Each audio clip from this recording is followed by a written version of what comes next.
Selamat pagi semuanya, perkenalkan nama saya Tresya Aprilia Brustepu, NIM C1C0262. Di sini saya akan mempresentasikan hasil makalah saya yang berjudul PPH pasal 24 dan 25. Baiklah, yang pertama saya akan menjelaskan tentang pengertian PPH pasal 24. PPH pasal 24 adalah peraturan yang mengatur hak wajib pajak untuk memanfaatkan kredit pajak mereka di luar negeri untuk mengurangi nilai pajak terutang yang dimiliki di Indonesia, sehingga jumlah pajak yang dibayar di Indonesia dapat dikurangi dengan jumlah pajak yang telah dibayar di luar negeri, asalkan nilai kredit pajak di luar negeri tidak melebihi hutang pajak yang ingin dibayar di Indonesia. Pemanfaatan kredit pajak di luar negeri ini dimaksudkan agar wajib pajak tidak terkena pajak ganda. Ada beberapa situasi di mana seseorang wajib pajak memiliki kewajiban untuk membayar pajak, tidak hanya di Indonesia tetapi juga di luar negeri. Selanjutnya yaitu sumber penghasilan kena pajak. Sumber penghasilan kena pajak yang dapat digunakan untuk memotong hutang pajak di Indonesia adalah sebagai berikut. Yang pertama yaitu pendapatan dari saham dan surat berharga lainnya, serta keuntungan pada pengalihan saham dan surat berharga lainnya. Yang kedua yaitu penghasilan berupa bunga, royalti, dan sewa yang berkaitan dengan penggunaan harta benda bergerak. Yang ketiga, penghasilan berupa sewa yang berkaitan dengan penggunaan harta benda tidak bergerak. Yang keempat yaitu penghasilan berupa imbalan yang berhubungan dengan jasa, pekerjaan, dan kegiatan. Yang kelima yaitu pendapatan dari bentuk usaha tetap atau BUT di luar negeri. Yang keenam yaitu penghasilan dari pengalihan sebagian atau seluruh hak penambangan atau tanda keikutsertaan dalam pembiayaan atau pemanfaatan di sebuah perusahaan pertambangan.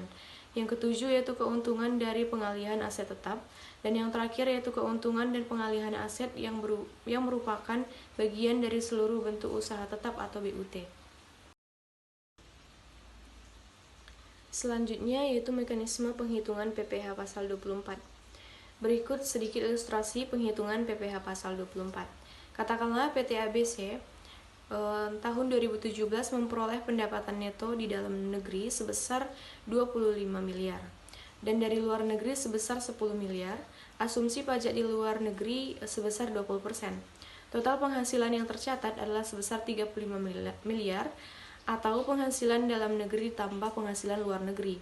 Total PPH terutangnya yaitu 25% dikali 35 miliar yaitu 8 miliar 750 juta. PPH maksimum yang dapat dikreditkan atau penghasilan luar negeri per total penghasilan dikali total PPH terutang yaitu 10 miliar per 35 miliar dikali 8 miliar 750 juta.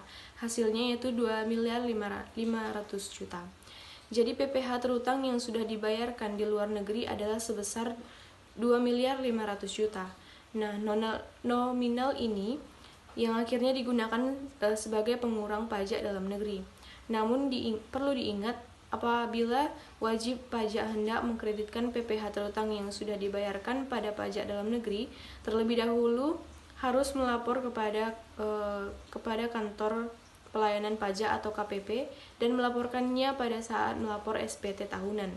Pelaporannya dilengkapi dengan tax return yang dilaporkan di luar negeri dan dokumen-dokumen pembayaran pajak yang dilakukan oleh wajib pajak di luar negeri. Selanjutnya yaitu koreksi PPH pasal 24. Adanya koreksi ini di luar negeri yang menyebabkan pajak atas penghasilan terutang di luar negeri dilaporkan lebih besar dari SPT tahunan dan menyebabkan pajak di luar negeri tertera kurang bayar, maka akan berakibatkan kemungkinan PPH yang di Indonesia menjadi kurang bayar. Nah, untuk yang satu ini, wajib pajak bisa melakukan koreksi sendiri dengan melakukan pembetulan atas SPT. Jika pembetulan sudah dilakukan, maka bunga terutang atas pajak yang kurang dibayar tidak akan ditagih. Jika koreksi yang terjadi menyebabkan penghasilan terutang luar negeri lebih kecil daripada yang dilaporkan dalam SPT, maka akan menyebabkan laporan pajak luar negeri lebih bayar. Adanya koreksi ini mengakibatkan PPH terutang di Indonesia juga menjadi lebih kecil. Akibatnya, PPH kelebihan bayar. Kelebihan ini bisa dikembalikan setelah dilakukan perhitungan dengan utang pajak yang lain. Selanjutnya yaitu persyaratan administratif pengkreditan pajak luar negeri. Seperti yang dikatakan pada poin sebelumnya, wajib pajak yang telah membayarkan pajaknya di luar negeri kemudian ingin mengkreditkannya di Indonesia, terlebih dahulu harus menyampaikan permohonan ke Kantor Pelayanan Pajak atau KPP. Permohonan kemudian dilaporkan bersamaan pada saat pelaporan SPT tahunan dengan melampirkan sejumlah dokumen, yaitu yang pertama, laporan keuangan dari luar negeri, yang kedua, fotokopi SPT atau tax return yang dilaporkan di luar negeri, dan yang terakhir yaitu dokumen pembayaran pajak di luar negeri. Demi meringankan beban pajak penghasilan yang diperoleh di luar negeri, maka penghasilan yang diterima di luar negeri ini bisa dikreditkan terlebih terhadap pajak terutang atas seluruh penghasilan wajib pajak dalam negeri. Lalu, apakah PPh pasal 24 dapat dikreditkan termasuk pajak yang terutang di Indonesia? Jawabannya bisa. Akan tetapi, pengenaan pajaknya harus dalam tahun yang sama. Selain itu, besarnya kredit pajak yang dapat dikreditkan sama dengan pajak penghasilan dibayar atau terutang di luar negeri.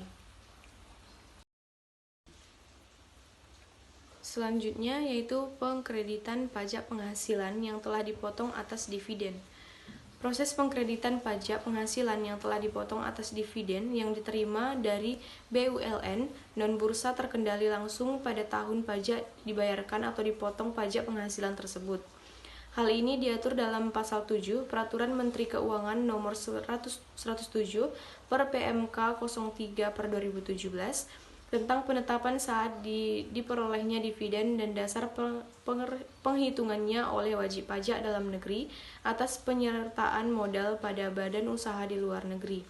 Selain badan usaha yang menjual sahamnya di bursa efek, kemudian wajib pajak dalam negeri yang mengkreditkan pajak penghasilannya harus menyampaikan penghitungan pengkreditan pajak penghasilan yang telah dibayar atau dipotong atas dividen yang diterima dari BULN non-bursa terkendali langsung kepada Direktur Jenderal Pajak dengan melampirkan beberapa dokumen sebagai berikut. Yang pertama yaitu laporan keuangan, yang kedua fotokopi surat pemberitahuan tahunan pajak penghasilan dalam hal terdapat kewajiban untuk menyampaikan surat pemberitahuan tahunan pajak penghasilan. Yang terakhir, yang ketiga yaitu penghitungan atau rincian laba dalam 5 tahun terakhir. Dan yang keempat yaitu bukti pembayaran pajak penghasilan atas bukti pemotongan pajak penghasilan atas dividen yang diterima. Penyampaian perhitungan tersebut dilakukan atas bukti pemotongan pajak penghasilan atas dividen yang diterima. Penyampaian perhitungan tersebut dilakukan bersamaan dengan penyampaian SPT tahunan PPh. Dan yang selanjutnya yaitu pengertian asuransi PPh pasal 25. Berdasarkan Peraturan Perpajakan Nomor 23 Tahun 2018, PPh pasal 25 merupakan kewajiban perpajakan yang dapat dibayar secara angsuran. Tentu saja wajib pajak ini dibuat dengan maksud dan tujuan yang sangat membantu bagi seluruh wajib pajak. PPh 25 ini dapat digunakan untuk meringankan wajib pajak yang memiliki pajak terhutang. Untuk sistem pembayarannya, wajib pajak dapat membayar setiap bulannya paling lambat di tanggal 15 dan jika ada keterlambatan pembayaran, maka akan dikenakan sanksi berupa denda sebesar 2%. Dan selanjutnya yaitu berapa tarif yang dikenakan untuk PPh pasal 25. Secara umum, berdasarkan peraturan mengenai PPh pasal 25 yang diatur dalam PP 23 tahun 2018, besaran angsuran yang harus dibayar oleh wajib pajak adalah penghasilan neto dikalikan dengan tarif pajak, kemudian dibagi 12 atau banyaknya bulan dalam bagian tahun pajak. Namun, bagi wajib pajak orang pribadi, ada dua jenis pembayaran angsuran PPh pasal 25, yaitu yang pertama, angsuran PPh pasal 25 bagi wajib pajak orang pribadi pengusaha tertentu atau WPO-PPT. Yang kedua yaitu angsuran PPh pasal 25 bagi wajib wajib pajak orang pribadi selain pengusaha tertentu atau WP, OPSPT. Dan untuk tarif PPh 17 ayat 1 huruf A Undang-Undang Pajak Penghasilan sesuai yang diatur oleh Dirjen Pajak adalah sebagai berikut. Yang pertama, sampai dengan 50 juta yaitu 5%. Yang kedua, 50 juta sampai 250 juta yaitu 15%. 250 juta sampai 500 juta adalah 25%, dan di atas 500 juta yaitu 30%.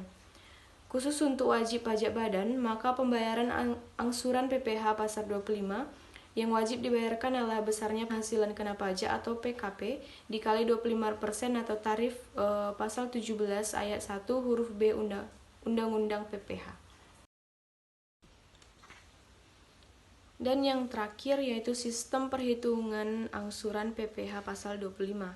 Dalam menghitung berapa persennya angsuran PPh pasal 25 yang harus dibayarkan, harus terlebih dahulu menyelesaikan seluruh laporan keuangan dalam masa tutup buku tahunan.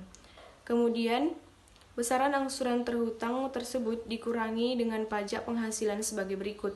Yang pertama yaitu PPh pasal 21, yaitu tarif pasal ayat 1 bagi pemilik NPWP dan tambahan 20% bagi yang tidak memiliki NPWP. Yang kedua yaitu PPh pasal 22, yaitu pungutan sebesar 100% bagi yang tidak memiliki NPWP. Yang ketiga yaitu PPh pasal 23, yaitu potongan sebesar 15% berdasarkan dividen, bunga, royalti, dan hadiah, serta potongan 2% berdasarkan sewa dan penghasilan lain yang juga imbalan jasa. Dan yang terakhir yaitu PPh pasal 24, yaitu pajak penghasilan yang dibayar atau terhutang di luar negeri dan boleh dikreditkan. Baiklah, sekian presentasi dari saya. Atas perhatiannya saya mengucapkan banyak terima kasih.